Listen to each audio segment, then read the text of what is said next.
आप सभी का मेरे YouTube चैनल पर हार्दिक स्वागत। और मैं उम्मीद ये कर रहा हूँ कि आप सब स्वस्थ होंगे और पूरी ईमानदारी और मेहनत के साथ आगामी परीक्षाओं की तैयारियाँ कर रहे होंगे। इसी सिलसिले में अपन राजस्व अधिकारी और अधिशासी अधिकारी भर्ती परीक्षाओं के बारे में बात करेंगे।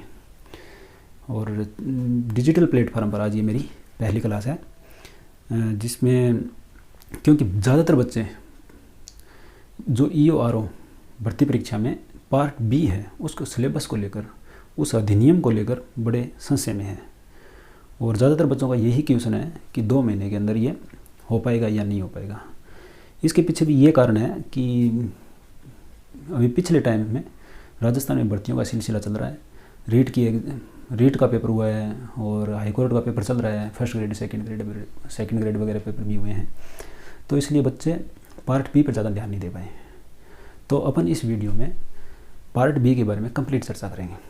ठीक है, ध्यान से समझना भी एकदम, और देखना कि राजस्थान नगर पालिका अधिनियम 2009 पार्ट बी में दिया हुआ है, जिसके अंदर 3 नियम हैं और 8 योजनाएं दी हुई हैं।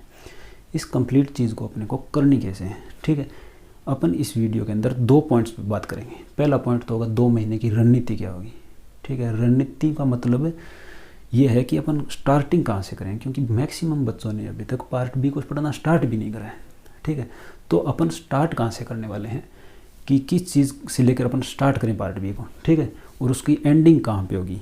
ठीक है, और बीच में क्या क्या प्रोसेसिंग रहने वाली है उस पर कंप्लीट चर्चा करेंगे। और दूसरा पॉइंट जो है सिलेबस का, सिलेबस को पूरे महीन तरीके से एकदम आपके संज्ञान में लाया जाएगा। ठीक है, एक एक पॉइंट पे बात की जाएगी। सिलेबस में क्या है, क्या क्या पढ़ना है अपने को, कैसे कंप्लीट करना है उसको। ठीक है, अब देखते हैं अपन 2 महीने की रणनीति वाले में 3-4 पॉइंट मैंने बनाए, 4-5 पॉइंट बनाए। ठीक है, तो इनको एक एक करके देखना है अपने को। पहला काम क्या करना है, पहला काम ये करना है आपको सिलेबस तैयार करना है। क्या करना है, सिलेबस तैयार करना है। सिलेबस अभी अपन यहाँ पे तैयार करेंगे, उसके बाद आप क्लास होने के बाद में ढंग से उसको याद कर लेना भाई। ठीक है, एकदम ढंग से याद कर लेना। अच्छा, एक काम आपको ये करना है कि लास्ट ईयर का जो क्वेश्चन पेपर था उसमें पार्ट बी के जितने भी क्वेश्चन थे उनको ढंग से पढ़ना है। ठीक है, और उनको याद रखना है कि कौन कौन से चैप्टर से कौन कौन सा क्वेश्चन पिछली बार आया था। ठीक है, ये क्यों करना है, ये इसलिए करना है क्योंकि ये कर लोगे ना तो आपको तैयारी करने की आगे की डायरेक्शन मिल जाएगी। कोई भी बच्चा इस चीज़ को, इस स्टेप को कंप्लीट करने के बिना सीधा डायरेक्ट किसी के वीडियो लेक्चर देख रहा है, कोई बुक पढ़ रहा है, क्वेश्चन प्रैक्टिस वगैरह कर रहा है, तो वो तो कोई औचित्य बनता नहीं है उसका। तो पहला काम क्या है, अपने को सिलेबस तैयार करना है। एक डायरेक्शन तो चाहिए, एक डायरेक्शन चाहिए अपने को। तो डायरेक्शन के लिए अपन सिलेबस पढ़ेंगे, लास्ट ईयर का क्वेश्चन पेपर करेंगे, दोनों का समझ से बैठ जाएगा। दोनों का समझ से बैठने के बाद आपको ये चीज़ पूरी तरीके से पता चल जाएगी किस चैप्टर को किस तरीके से पढ़ना है, मेरे को किस प्रकार के क्वेश्चन आएंगे, सब क्लियर हो जाएगा आपके। तो पहला पॉइंट ये करना है। इसमें 1 दिन का टाइम लगेगा ज़्यादा से ज़्यादा, आप ढंग से याद कर लेना। अभी जो अपन थोड़ी देर के बाद में ये कंप्लीट करने के बाद में अपन जब सिलेबस पढ़ेंगे तो आपको पता चल जाएगा कि सिलेबस को भी कैसे पढ़ना है। ठीक है, उसके बाद में देखते हैं दूसरा पॉइंट ये है कि वीडियो लेक्चर और बुक सोर्स क्या लिखा हुआ है। वीडियो लेक्चर सिर्फ आपके पास पहले ये बुक या कोई भी सोर्स जिसमें से आप पढ़ रहे हो वो होना चाहिए। ठीक है, आपके पास एक बुक जो पब्लिश फॉर्म में है, कि मतलब लो लैंग्वेज में है, कानूनी भाषा में है, वो किताब आपके पास होनी ही होनी चाहिए। ये नहीं चलेगा कि आसान भाषा की कोई किताब लेकर आप पढ़ रहे हो। ठीक है, बात बनेगी नहीं, भले ही पढ़ लो। ठीक है, आपको वो कानूनी भाषा पढ़नी ही पड़ेगी। कानूनी भाषा में जो आर्टिकल, जो धाराएं लिखी हुई है ना, जो सेक्शन कंप्लीट तरीके से लिखे हुए हैं ना, उनको पढ़ना ही पड़ेगा। क्योंकि हो सकता है इसमें से जब 40 क्वेश्चन आते हैं तो 10 क्वेश्चन भाषा में से आ गए और टिपिकल भाषा के आ गए, बड़े बड़े उनके ऑप्शन दिए हुए आ गए, आपको पढ़ने में बहुत ज़्यादा टाइम लग जाएगा। और मान लो आप 40 में से 30 क्वेश्चन भी सही करके आते हो तो आपका सिलेक्शन नहीं होगा, तो इतना पढ़ने का भी कौन सा फ़ायदा हो जाएगा फिर। इसलिए आपको ये तो चाहिए ही चाहिए जो कि कानूनी भाषा की किताब हो। एक बढ़िया पब्लिकेशन की किताब ले आना आप, और उसमें से ये तो ज़रूरी लानी है। और इसी चीज़ को समझने के लिए अपने को वीडियो लेक्चर की ज़रूरत पड़ती है, क्लासेज की ज़रूरत पड़ती है। वीडियो लेक्चर में सिर्फ और सिर्फ आपको आसान लैंग्वेज में समझाया जाएगा। ठीक है, तो ये देख लेना। तो अच्छा, वीडियो लेक्चर जो होंगे अपन आगे आगामी क्लासेस में कम से कम 30 या 40 दिन में, मैक्सिमम 40 दिन में आपके कंप्लीट वीडियो लेक्चर लिए जाएंगे, जिसके अंदर आपको ये राजस्थान नगर पालिका अधिनियम 2009 जो 3 नियम दिए गए हैं वो और 8 योजनाएं जो दी गई हैं वो कंप्लीट करवाई जाएगी। ठीक है, तो इसको लेके तो टेंशन नहीं लेनी है आपको। अब इसको लेके आपको साथ में वीडियो लेक्चर कंप्लीट होने के बाद में आपको जो बुक आपके पास जो सोर्स है उसको ज़रूर ही पढ़ना है। ठीक है, और इसमें जो चीज़ें समझ में नहीं आ रही वो उस चीज़ों को यहाँ से समझना है आपको वीडियो लेक्चर से। ठीक है, और वीडियो लेक्चर से समझने के बाद में बुक में जो चीज़ समझ में नहीं आई उसको एक रजिस्टर में नोट करना है प्रॉपर तरीके से। समझ रहे हो ना क्या करना है? जो बुक आपके पास है, जो भी सोर्स आपके पास है, उसमें जो लैंग्वेज लिखी हुई है उसको आपको वीडियो लेक्चर के माध्यम से समझना है। उसमें जो भी कंसेप्ट लिखे हैं उनको समझना है ढंग से। ठीक है, और ढंग से समझने के बाद इसकी रीडिंग 2 बार 40 दिन में 2 बार या 3 बार कम से कम करनी ही है। तो छोड़ के मत चला जाना इसको, किसी के ये भरोसे में मत रह जाना कि भाई सीधी सरल लैंग्वेज में इस नगर पालिका अधिनियम के सिर्फ कंसेप्ट पढ़ के जाता हूँ, धाराएं रट के जाता हूँ तो मेरा सिलेक्शन हो जाएगा और पार्ट बी में से एक भी क्वेश्चन गलत नहीं होगा। तो इस गलतफहमी में आप बिल्कुल मत रहना। जो कानूनी भाषा में किताब पब्लिश हुई है, ठीक है, उस किताब को आप ज़रूर पढ़ना, कम से कम 3-4 बार ज़रूर पढ़ना उस किताब को। ठीक है, तो दूसरा पहला काम क्या रहेगा, आपको सिलेबस तैयार करना है, ढंग से याद करना है सिलेबस। जो लास्ट ईयर का क्वेश्चन पेपर है उसमें 20 क्वेश्चन जो आए हुए थे वो आपके एनी टाइम मस्तिष्क पटल में रहने चाहिए। पहला पॉइंट हो गया। ये किस लिए था? एक डायरेक्शन मिलेगी आपको किस तरीके से तैयारी करनी है, कौन सा चैप्टर किस तरीके से पढ़ना है, आपको खुद ब खुद समझ में आ जाएगा। दूसरा पॉइंट था वीडियो लेक्चर देखना है, क्योंकि वीडियो लेक्चर इसलिए देखने अपने को जो बुक अपने पास जो सोर्स है उसकी लैंग्वेज अपन ढंग से समझ पाएँ। ठीक है, तीसरा काम क्या करना है, जो चैप्टर पढ़ लिया, मान लो इस वीडियो लेक्चर से आपने 50 धाराएं पढ़ ली। क्या पढ़ ली? 50 धाराएं पढ़ ली, और 50 धारा पढ़ने के बाद आपका पहला चैप्टर और दूसरा चैप्टर कंप्लीट हो गया। अब 2 चैप्टर कंप्लीट होने के बाद या 1 चैप्टर कंप्लीट होने के बाद आपको MCQs लगाने हैं उसके। इसमें बिल्कुल भी कोताही मत बरतना, MCQ लगाने ही लगाने हैं। ये कंप्लीट प्रोसेसिंग नहीं करोगे ना आप तो कितनी मेहनत कर लोगे पर सिलेक्शन नहीं होगा, फ़ायदा क्या होगा? 2 नंबर से रह जाओगे, 1 नंबर से रह जाओगे।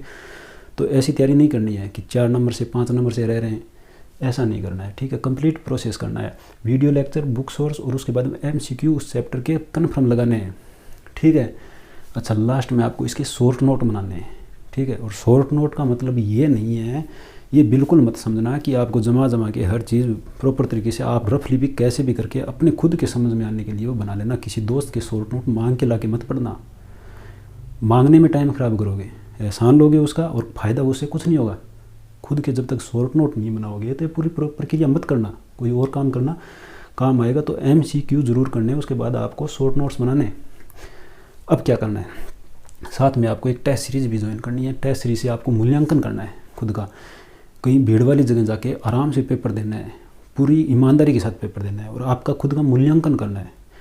ये 5 प्रोसेस हैं आपको ये कंप्लीट करने। पहला सिलेबस और लास्ट ईयर का क्वेश्चन पेपर, वीडियो लेक्चर इस बुक को समझने के लिए, तीसरा MCQ करने के लिए और चौथा शॉर्ट नोट्स। अच्छा, जो MCQs आपसे नहीं बन रहे हैं उनको शॉर्ट नोट में ज़रूर ऐड कर लेना। ये चैप्टर पढ़ने, ये वीडियो लेक्चर लेने के बाद और बुक जो सोर्स आपके पास है उसको पढ़ने के बाद अगर आपसे क्वेश्चन जो MCQ नहीं बन रहा है उस MCQ को आप शॉर्ट नोट में ज़रूर ऐड कर लेना। अच्छा ठीक है, टेस्ट सीरीज़ आप ढंग से देना। ठीक है, ये जो कंप्लीट, ये तो 1 दिन का काम है। ये कंप्लीट होने में ये जो नीचे वाला प्रोसेस है इसको कम से कम 2 बार कंप्लीट करना है आपको। 2 बार वीडियो लेक्चर हो सके देख लेना, बाकी वीडियो लेक्चर मेरे हिसाब से 1 बार में सफिशिएंट रहेगा। ये बुक जो सोर्स है इसको 2 बार तो कंप्लीट करना ही करना है। ठीक है, इसकी लैंग्वेज में, और MCQ 2 बार करने हैं आपको और शॉर्ट नोट्स बनाने हैं। ठीक है, अब देखना, अब इनको करने के बाद में आपको क्या करना है, साथ साथ में टेस्ट सीरीज चलती रहेगी। ठीक है जी, अब करना क्या है, 40 दिन तक ये 2 बार कर लोगे ना, लास्ट जो 15 दिन बचेंगे, ठीक है, 10 या 15 दिन जितने दिन भी बचते हैं, शॉर्ट नोट्स का आप 5-6 बार रिवाइज़ करोगे और लास्ट के जो 40 दिन के बाद में जो 15 दिन बचते हैं उसमें 5-6 बार शॉर्ट नोट्स रिवाइज़ होने चाहिए और 2 बार ये रिवाइज़ होनी चाहिए। समझ रहे होंगे आप। 40 दिन तक आपको ये प्रोसेस करना है, वीडियो लेक्चर देखना है, चैप्टर कंप्लीट करना है, उसके MCQ करने हैं, उनके शॉर्ट नोट बनाने हैं। ठीक है, उसके बाद में जब अपन यहाँ पे पूरे वीडियो लेक्चर आपके सामने आ जाएंगे, जब सिलेबस अपना कंप्लीट हो जाएगा, उसके बाद में आपको क्या करना है, ये जो बुक जो सोर्स आपके पास जो भी सोर्स है उस सोर्स को आपको 2 बार रिवाइज़ करना है। ठीक है। 2 बार रिवाइज करना है उनको लास्ट 15 दिन में, ठीक है। और 15 दिन में लास्ट में 5-6 बार आपको शॉर्ट नोट्स रिवाइज करने हैं। शॉर्ट नोट्स में वो चीज़ लिखनी है जिससे आप टॉपिक के साथ कनेक्टिविटी स्थापित कर पाते हो अच्छी तरीके से। अगर टॉपिक पढ़ने के बाद और MCQ करने के बाद 3 काम करने के बाद, ये वीडियो लेक्चर और बुक और MCQ करने के बाद में आप शॉर्ट नोट आराम से बना सकते हो। एक ही वजह हो सकती है जो आप नहीं बनाना चाहो, वो हो सकता है आपका आलस कि टाइम लगेगा। तो भाई टाइम लगने दो, ठीक है। टाइम लगाना ही पड़ेगा, अदरवाइज़ तैयारी करने का कोई मतलब है नहीं। आजकल बच्चे बड़े ऐसे हैं कि 40 के 40 क्वेश्चन सही करके आते हैं, इसलिए आपको इतनी मेहनत तो करनी ही पड़ेगी, ठीक है। और इतना मुश्किल भी नहीं है, एक बार लग जाओगे ना, प्रोसेस हो जाएगा ना, तो आपको आनंद आने लग जाएगा। किसी चैप्टर को पूरी क्रमबद्ध तरीके से करने का आनंद अलग ही होता है। तो आगे देखते हैं। टेस्ट सीरीज़ भी ज़रूर करना भी ज्वाइन, कोई भी टेस्ट सीरीज़ देख लेना। बस इतना ध्यान में रखना, जिस टीचर से पढ़ रहे हो उसी की टेस्ट सीरीज़ ज्वाइन मत करना, क्योंकि वो आपसे हो जाएगा, आप आराम से कर लोगे, वहाँ पे पता नहीं चलेगा, आपको मूल्यांकन नहीं कर पाओगे ढंग से, ठीक है। तो 2 महीने की रणनीति जो रहने वाली है वो इस प्रकार से रहने वाली है। आप पहले दिन तो ये करना, सिलेबस लास्ट ईयर का क्वेश्चन पेपर। दूसरा का वीडियो लेक्चर देखना और साथ साथ में इस बुक को रखना। आप जो भी चीज़ वीडियो लेक्चर में, जो भी चीज़ इसमें समझ में नहीं आ रही थी, वीडियो लेक्चर में आपके समझ में आ रही है, उस चीज़ को आप एक रजिस्टर में नोट करना, ठीक है। फिर उसके बाद में कंप्लीट चैप्टर होने के बाद उसके MCQ लगाना और फिर शॉर्ट नोट बनाना, और शॉर्ट नोट में ये MCQ ऐड करना जो नहीं बन रहे थे आपसे। और साथ में अपने को टेस्ट सीरीज भी चालू रखनी है।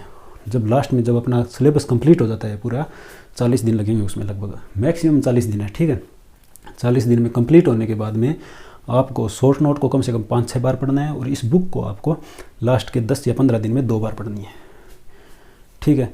कोई बड़ा लंबा चौड़ा सिलेबस है नहीं इसका, जितना आप सोच रहे हो उतना लंबा चौड़ा नहीं है। छोटी छोटी बातें जो पॉइंट टू पॉइंट दिए पढ़ा जाए, उन पॉइंट टू पॉइंट पढ़ा जाए ना, तो आराम से कर लोगे, ठीक है। और भाई अच्छा, अब अपन बात करेंगे जो दूसरा पॉइंट है सिलेबस, जो पार्ट बी का सिलेबस है उसके बारे में। अच्छा, ज़्यादा से ज़्यादा बच्चों को इसके में अपने वीडियो को शेयर करना और सब्सक्राइब वगैरह करना भी। फैमिली जितनी ज़्यादा बड़ी होगी, मोटिवेशन उतना ही ज़्यादा मिलेगा, तो आगे वाली वीडियो में उतनी अच्छी मेहनत होगी, ठीक है। तो अब आप पर निर्भर है। और देखना, अब ये पार्ट बी का जो सिलेबस जो है उसके बारे में बात करेंगे अपन। पार्ट बी का जो सिलेबस है उसको कंप्लीट एकदम महीन तरीके से संज्ञान में लेंगे, एकदम आराम से पॉइंट टू पॉइंट सिलेबस याद करेंगे पहले, ठीक है। अब अपन बात करते हैं पार्ट बी की, ठीक है। पार्ट बी में क्या है? पार्ट बी के अंदर राजस्थान नगर पालिका अधिनियम 2009 है।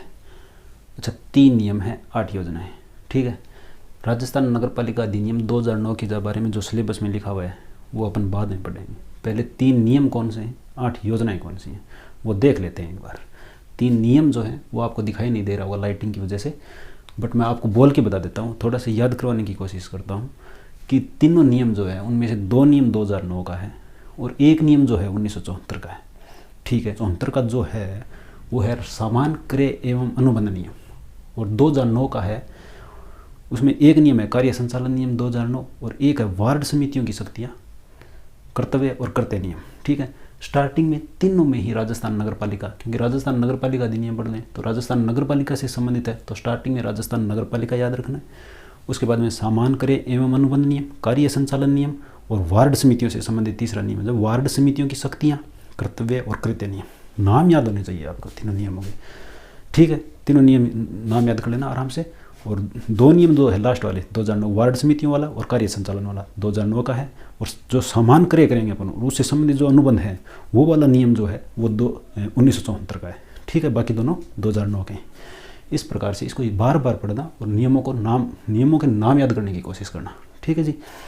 उसके बाद में 8 योजनाएं, 8 योजनाओं में से 3 योजनाएं इंदिरा जी के नाम से, जिसमें से इंदिरा रसोई योजना, इंदिरा गांधी शहरी क्रेडिट कार्ड योजना और इंदिरा गांधी शहरी रोजगार गारंटी योजना, ठीक है। और उसके बाद में 3 मिशन याद रखना, कौन कौन से, स्वच्छ भारत मिशन, हृदय मिशन और अमृत मिशन, ठीक है। और बाकी 2 योजनाएं बाकी बनती है, एक तो प्रधानमंत्री आवास योजना है और एक है NULM राष्ट्रीय शहरी आजीविका मिशन, ठीक है। हो सके तो आप है ना इन योजनाओं की डेट भी आगे डाल लेना और उनको भी साथ में याद रखना, ठीक है। उसके बाद में 3 नियम हो गए और 8 योजनाएं अपनी एक बार देख ली, इनको याद करना आप, ठीक है। अब अपन इस पे बात करेंगे, किस पे बात करेंगे? राजस्थान नगर पालिका अधिनियम 2009 पर। एक चीज़ आपको यहाँ पे कंफ्यूज कर रही होगी अगर आप पढ़ रहे हो ध्यान से, कि राजस्थान नगर पालिका अधिनियम है यहाँ पे ये नियम लिखे हुए हैं कि इस अधिनियम में और इन नियमों में अंतर क्या होता है। अब देखो यहाँ पे तो अधिनियम लिखा हुआ है, यहाँ पे ये नियम लिखे हुए हैं, इस अधिनियम में और इन नियमों में अंतर क्या होता है, इसका मोटा मोटा अंतर अपन समझ लेते हैं, उसके बाद अपन आगे सिलेबस के ऊपर बढ़ते हैं। ठीक है, एक कोई भी लोकतांत्रिक देश जो होता है ना, वहाँ पे कानून निर्माण का काम जो करता है, वहाँ पे जो कानून निर्माण का कार्य जो होता है वो विधायिका के द्वारा होता है, लेजिस्लेटिव बॉडी के द्वारा किया जाता है। केंद्र सरकार के अंदर, केंद्र सरकार में केंद्र के अंदर लेजिस्लेटिव बॉडी का काम कौन करता है, पार्लियामेंट करती है। विधायिका का काम कौन करती है, संसद करती है। जबकि राज्य के अंदर विधानसभा जो होती है वो विधायिका का काम करती है।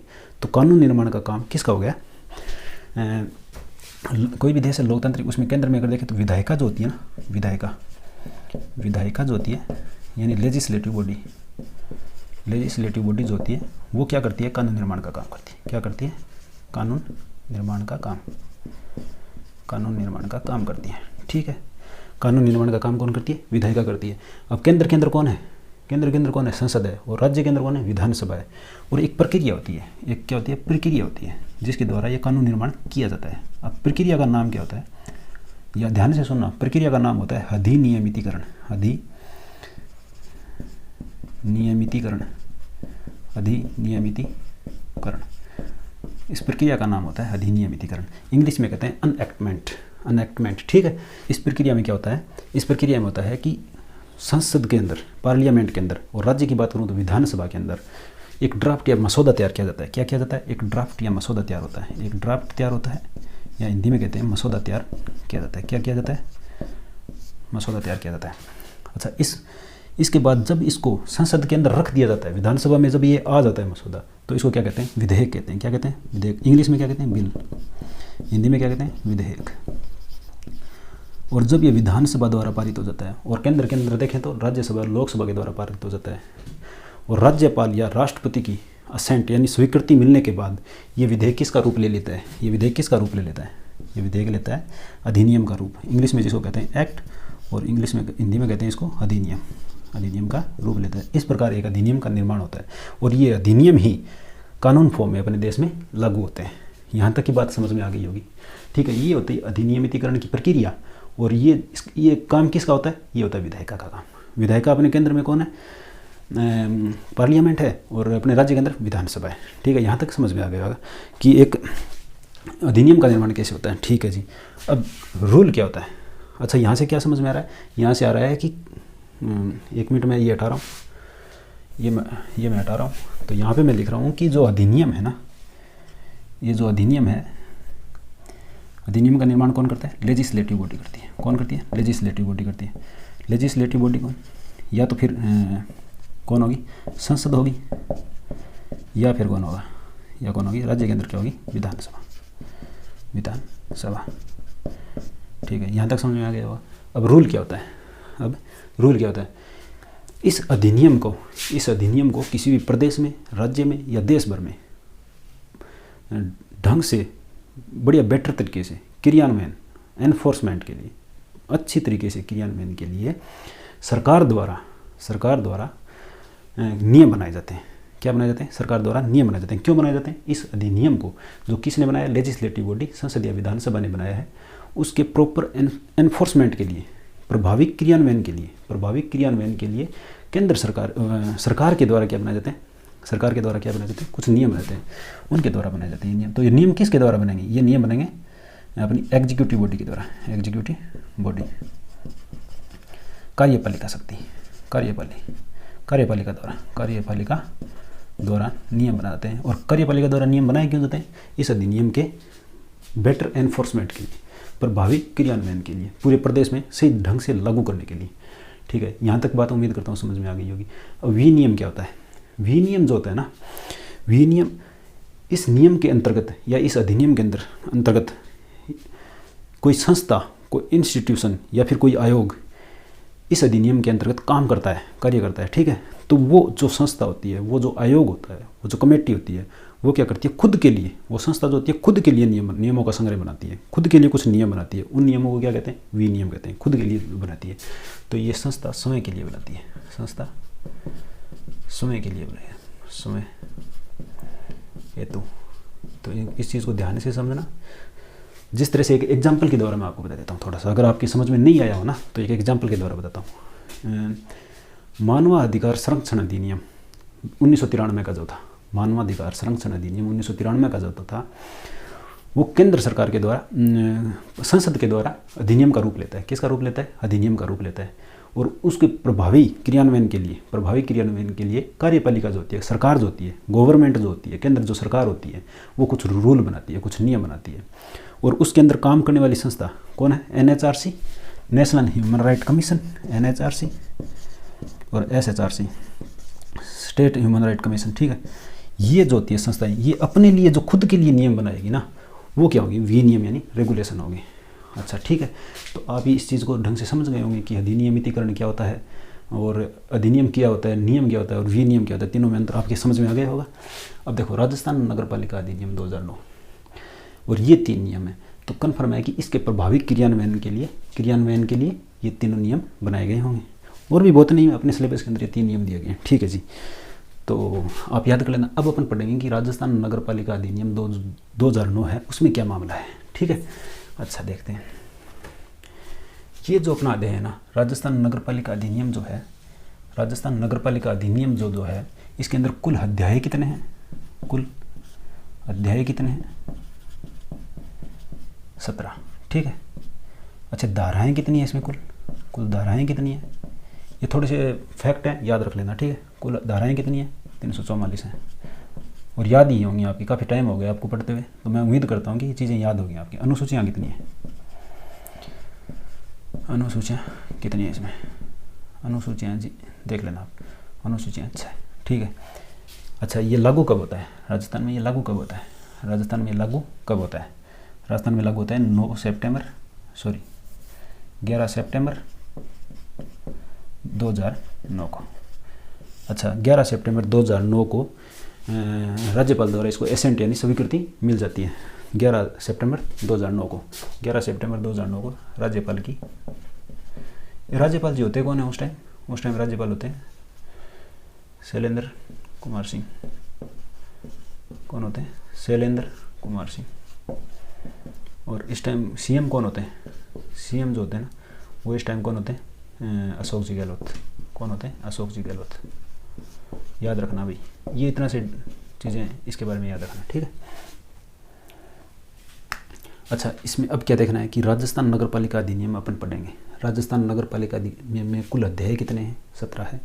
धाराएं कितनी है? 344 है। अनुसूचियाँ कितनी है? 6 हैं।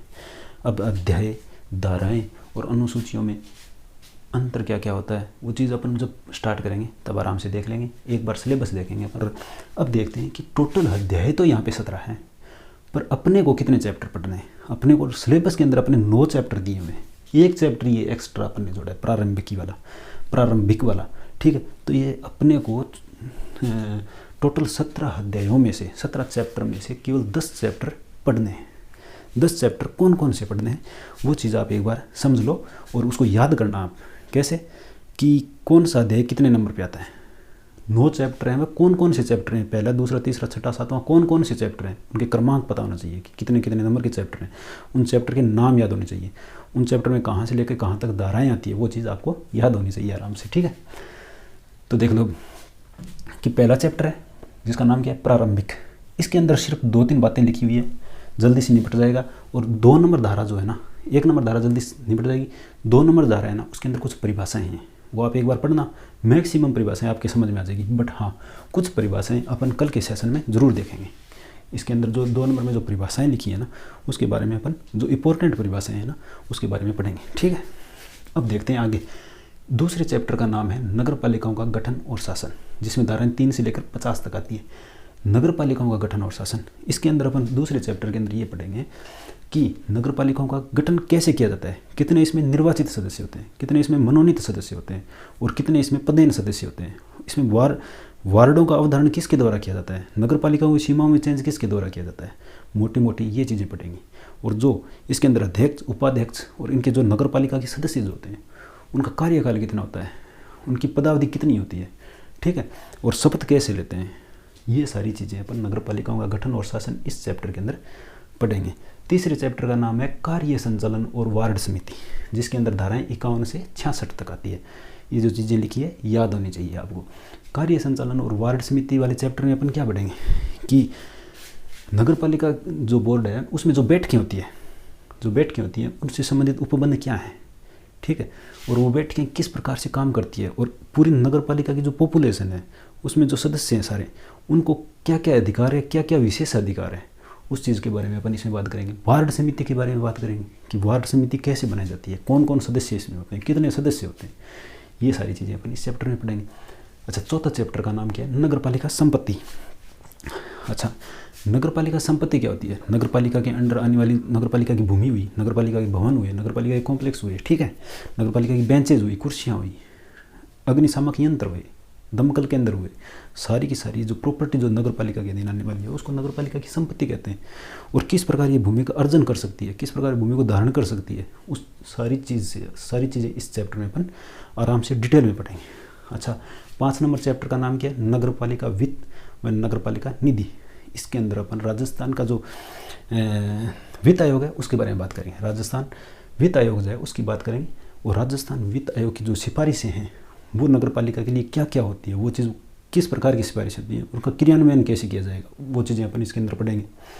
इसमें पढ़ेंगे कि नगर पालिका निधि एक्चुअल में होती क्या है, ठीक है, इस चैप्टर के अंदर अपन ये चीज़ें अपन इस चैप्टर के अंदर पढ़ेंगे। इसके अलावा इस चैप्टर के अंदर अपन बजट प्राकलन क्या होता है, बजट अनुदान क्या होता है, सारी चीज़ें इस चैप्टर के अंदर अपन धारा 76 से 89 89 व 89 क 89 क यहाँ तक धाराएँ आती है। ये चैप्टर का नाम है, क्रमांक 5 नंबर है। इस चैप्टर के अंदर अपन ये सारी चीज़ें पढ़ेंगे डिटेल में। उसके बाद में आता है नगर पालिका राजस्व, 7वां चैप्टर। 6ठा चैप्टर नहीं दिया गया, लेखा व संपरीक्षा नाम से देखेंगे। उसके बारे में अगर हो सकेगा तो लास्ट में देखेंगे, अन्यथा अपने को नहीं पढ़ना, पहले वही चीज़ें पढ़नी है जो अपने सिलेबस में है, ठीक है।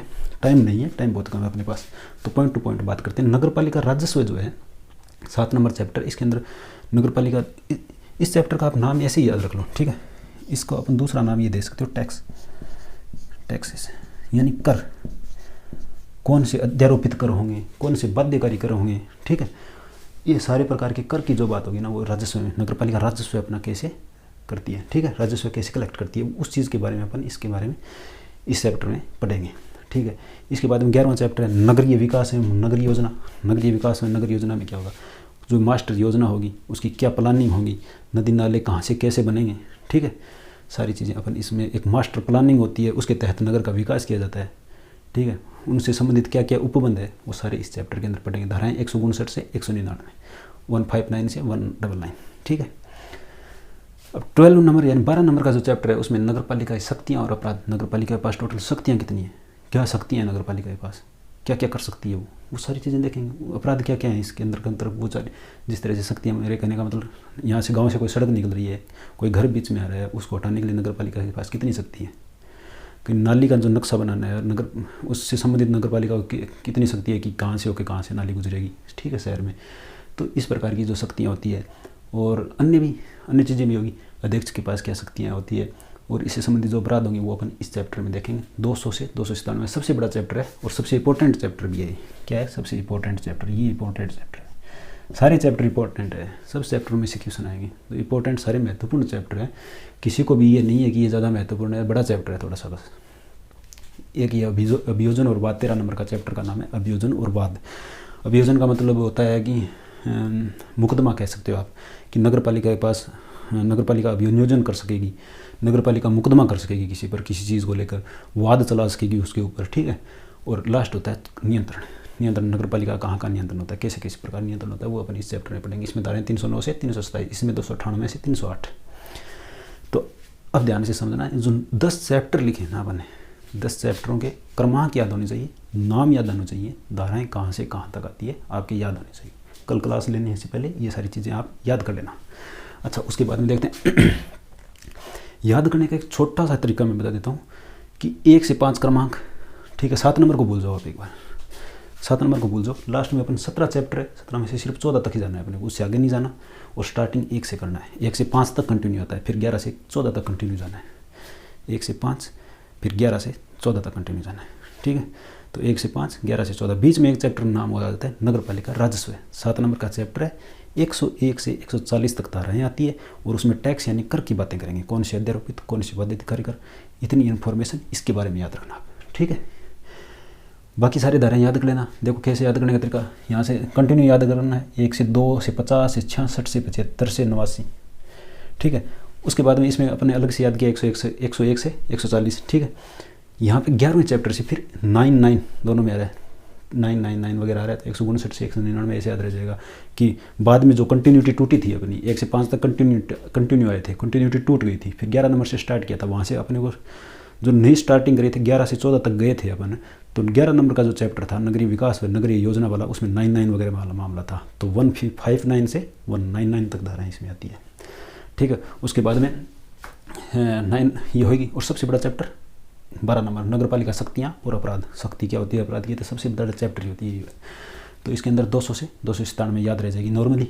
लास्ट में 309 से 327 नोतिया 27, 309 से 327 लास्ट वाला नियंत्रण। लास्ट में नियंत्रण करना होता है, कोई भी पेपर की भी तैयारी करते हैं तो लास्ट में नियंत्रण चाहिए होता है, लास्ट में नियंत्रण नहीं करोगे तो फेल हो जाओगे ना, पढ़ाई पर कंट्रोल चाहिए होता है उस टाइम कि इधर उधर नहीं जाए, कहीं शादी में चला गया, कोई कहीं तफरी मारने चला गया, कंट्रोल करना होता है उस टाइम। अब 2 महीने का टाइम रहे आपके पास और अच्छी तरीके से आप कंट्रोल करके पढ़ाई करनी होती है, तो लास्ट में जो स्टेज होती है ना वो नियंत्रण की होती है, तो यहाँ पे लास्ट में ये नियंत्रण याद रखना। 3 नोतिया 27, 309 से 327 तक धाराएँ आती है। अब योजना और विवाद 298 से 308 तक धाराएँ आती हैं, 8, ठीक है। और 3 को भी 8 बनाया जा सकता है, तो 298 से 308 तक। थोड़ा सा याद कराने की ऐसी कोशिश कीजिए, आपको जैसे जमे वैसे याद करना। मेरा बताने वो मतलब इतना ही है कि राजस्थान नगर पालिका अधिनियम जो है उसके अंदर कुल अध्याय 17 है, धाराएँ 344 है, अनुसूचियाँ 6 हैं। 11 सितंबर 2009 को लागू होता है। राज्यपाल जो होते हैं इस टाइम शैलेंद्र कुमार सिंह होते हैं और सीएम जो होते हैं अशोक जी गहलोत होते हैं। ये चीज़ें याद करनी है। 17 चैप्टर में से अपने को सिर्फ 10 चैप्टर पढ़ने हैं, सिलेबस में तो सिर्फ 9 ही है, 1 चैप्टर अपने एक्स्ट्रा जोड़ा है क्योंकि इसके अंदर जो परिभाषाएँ हैं वो आ सकती है। कल अपन धारा 1 से स्टार्ट करेंगे और धीरे धीरे जितनी धाराएँ हो सकेगी वो अपन पढ़ेंगे, ठीक है। तो आप ढंग से मेहनत करना भाई, पूरा सिलेबस एकदम बढ़िया तरीके से तैयार करके आना और फिर अपन इस चैप्टर को आगे लेके बढ़ेंगे, पार्ट बी को कंप्लीट करवाएंगे अपन। आपका पेपर होगा ना उससे पहले अपन इसको कंप्लीट करवा देंगे और आपको क्वेश्चन प्रैक्टिस वगैरह के लिए भी टाइम मिल जाएगा, बहुत जल्दी कर लेंगे अपन। कंटिन्यू वीडियो आएंगे, डेली वीडियो मिलेंगे आपको, तो आप ईमानदारी से और एकदम कंटिन्यूटी के साथ मेहनत करना। ये मत सोचना कि सिलेक्शन होगा कि नहीं होगा, आराम से हो जाएगा। आप पार्ट ए जो है ना उस पर ध्यान दो, पार्ट बी मैं यहाँ पे आपको पूरा का पूरा करवाऊंगा। आप 1 बार 2 बार जितनी बार वीडियो को देख सकते हो ना, देखना, याद करने की कोशिश करना ज़्यादा चीज़ें, और 1-2 बार पढ़ लोगे आप ना तो बाद में आपको इसमें कुछ मतलब मोटे मोटे कंसेप्ट है ना वो सारे समझ में आ जाएंगे, और कंसेप्ट समझ में आने के बाद में आपको बिल्कुल समझ में आ जाएगा। आप साथ में ना बापना पब्लिकेशन की जो बुक है ना साथ में लेके बैठना और उस किताब से जो लॉ की लैंग्वेज है उसको भी पढ़ते जाना। 2 या 3 बार एग्जाम तक पढ़ लोगे ना, जो लॉ की लैंग्वेज जो क्वेश्चन आएंगे ना, तो कानूनी भाषा में जो क्वेश्चन आएंगे ना वो क्वेश्चन गलत नहीं होंगे आपके, अदरवाइज तो क्वेश्चन गलत हो जाएंगे। तो 2 या 4 क्वेश्चन होंगे, क्यों नुकसान करें फालतू में, तो ढंग से पढ़ना और इनको याद करना। पहला काम यही है कि सिलेबस याद करना और लास्ट ईयर का क्वेश्चन पेपर सॉल्व करना, ठीक है। और उसके बाद अपन कंटिन्यू करेंगे, ठीक है। इन योजनाओं की क्लासें आपको समांतर रूप से पैरेलल मिलती रहेगी, 2 दिन छोड़ के 4 दिन छोड़ के 1-1 डेढ़ घंटे की जो क्लासें होंगी कंप्लीट इसमें जानकारी मिल जाएगी आपको। पूरी योजना कराई जाएगी, कहाँ से स्टार्ट होती है और अब तक क्या चल रहा है इसमें करंट में, तो पूरी इन्फॉर्मेशन इसके अंदर दी जाएगी आपको, ठीक है। तो उम्मीद करता हूँ कि आप सबके ये नगर पालिका पार्ट बी जो है अधिशासी अधिकारी और राजस्व अधिकारी का जो सिलेबस है वो कंप्लीट पूरी तरीके से अच्छी तरीके से समझ में आ गया होगा। और आपसे ये भी उम्मीद कर रहा हूँ कि आप कंटिन्यूटी के साथ और पूरी मेहनत के साथ पढ़ेंगे। और आप लोगों से एक उम्मीद ये भी है मेरी कि चैनल को ज़्यादा से ज़्यादा सब्सक्राइब करना और सारे लोगों के बीच में इसको शेयर करना, ठीक है, ताकि क्या फैमिली बड़ी होगी तो हमको मोटिवेशन मिलता है, जिससे हम ज़्यादा अच्छी तरीके से मेहनत करके आपको आगे इसके बारे में जितनी भी इन्फॉर्मेशन है पढ़ाई संबंधित आपको अच्छी तरीके से टाइम पे आपको वीडियो डालते रहें।